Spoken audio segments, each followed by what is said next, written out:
এতিয়া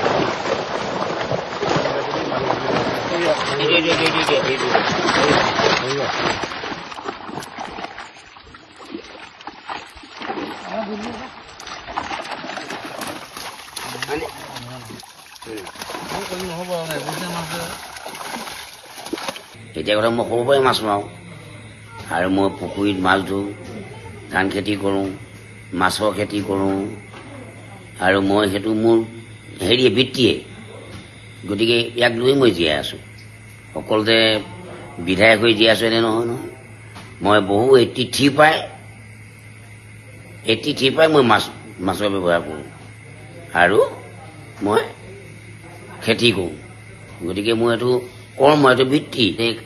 ৰাতিপুৱা 4টা বজাত উঠোঁ, মাছত দানা দিবৰ কাৰণে মই যিকেইজন মানুহ ৰাখিছোঁ সেইকেইজন মানুহৰ দ্বাৰা মই ৰাতিপুৱা মই কষ্ট কৰোঁ। গতিকে এইবিলাক কৈ থাকিলে কি হ'ব? আগতেও জানে ৰাতিপুৱা নানালে যদি মই 4টা বজাত জগুৱাই নিদিওঁ, মোৰ যিকেইটা মানুহ ৰাখিছোঁ সেইকেইটাতো শুই থাকিব। এতিয়া একে বছৰে মই 2 কেজি কৈছোঁ, মাছ 3 কেজি কৈছোঁ। গতিকে মোৰ দায়িত্ব। MLA হ'লে বুলি কৃষি নকৰিলে চলিব পাৰিম নেকি?